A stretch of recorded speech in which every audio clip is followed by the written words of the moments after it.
antigüedad. Para los griegos, el trabajo era considerado un hecho altamente desvalorizado. El trabajo para ellos, dada su vinculación con la dimensión del apremio y las necesidades, limitaba la libertad de los individuos, la cual era una condición indispensable para integrar el mundo de la polis, en calidad de ciudadanos.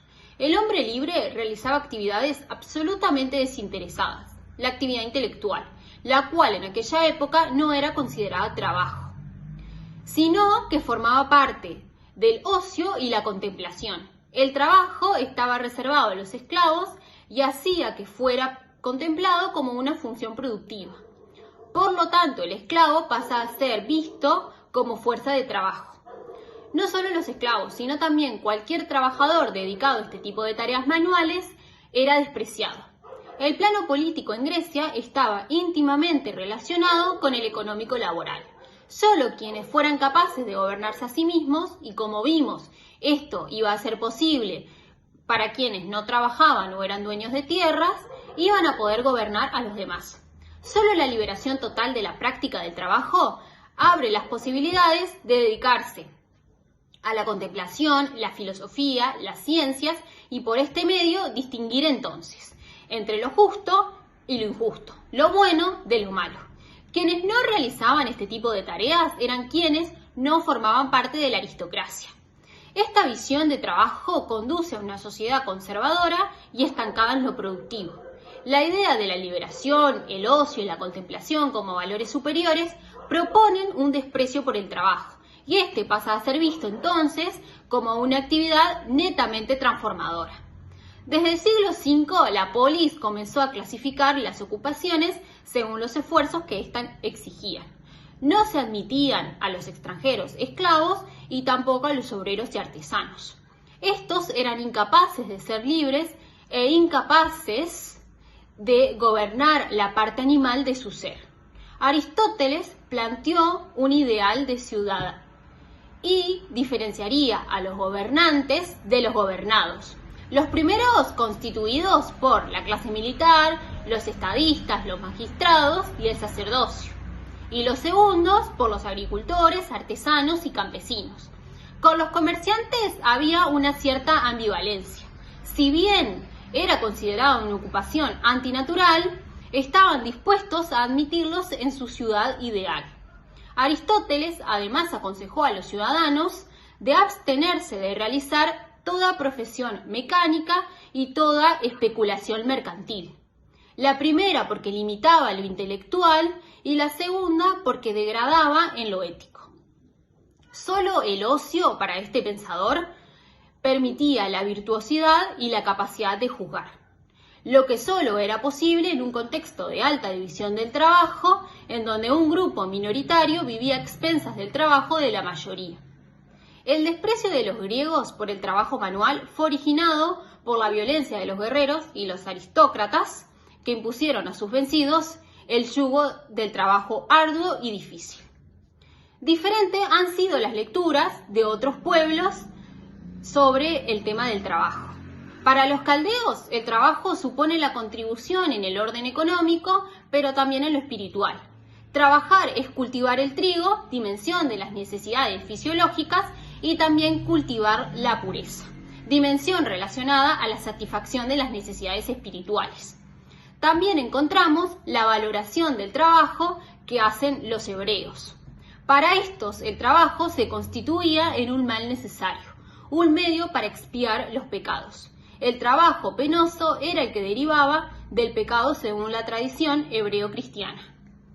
Y por último, encontramos la concepción de trabajo que realizan los romanos.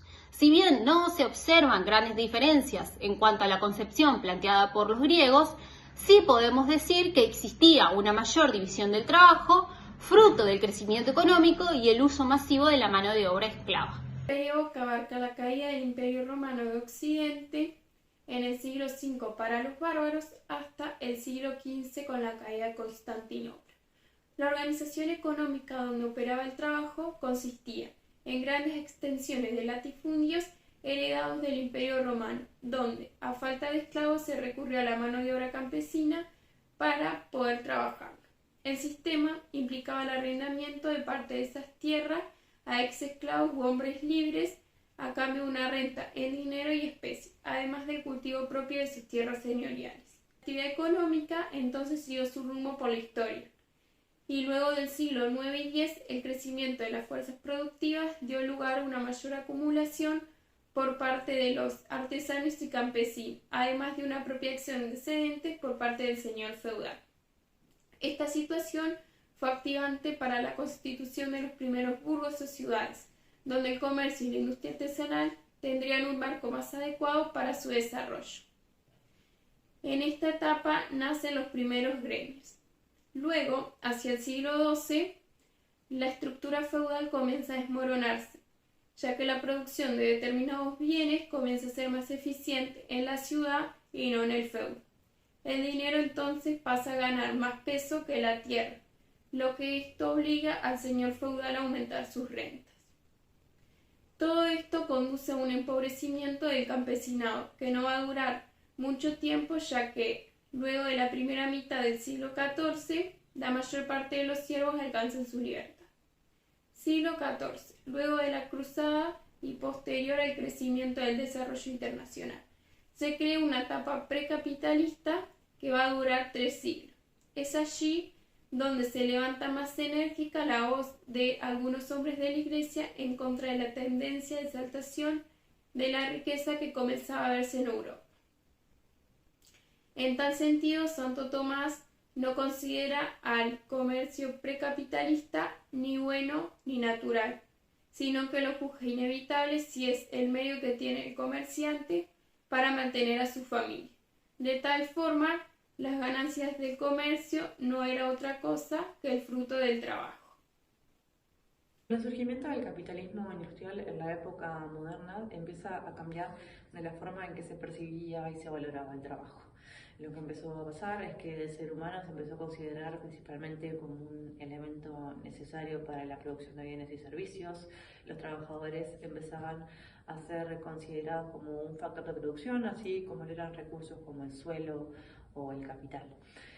Trabajaban horas extenuantes, condiciones precarias, salarios mínimos, no había como una necesidad de generar como un bienestar social dentro de esta clase obrera. Entonces esto generaba un gran descontento, lo que hizo que se empezaron a organizar en forma de sindicatos en pos de empezar a generar lo que son hoy los derechos laborales. En la modernidad, al contrario de la antigüedad, lo que empieza a pasar es que el trabajo se empieza a ver como algo con valor y el ocio se ve como algo totalmente negativo, se buscaba paliar la mendicidad. Entonces lo que sucedía es que generaban instancias o fondos o lo que fuere como para que todos puedan tener acceso al trabajo. Entonces si existían mendigos, esos mendigos eran mendigos porque querían, y entonces se empezó a condenar la mendicidad. En este marco de trabajo empieza a tener otra valoración lo que es el empleo, lo que es considerado trabajo y lo que no. Por ejemplo, el deporte antes no era considerado trabajo y debido al nivel de profesionalismo que empezó a tener, hoy en día es considerado trabajo. Esta evolución que ocurre en el trabajo no ocurrió con el trabajo doméstico, ocurrió con una especie de involución. Si lo comparamos con la Edad Media, en donde los feudos, el trabajo de la casa, de la tierra y la actividad doméstica eran bastante centrales, lo que pasa hoy en día es que no son parte del mercado económico, no son considerados una mercancía y por estar por fuera de este mercado se pierde valor.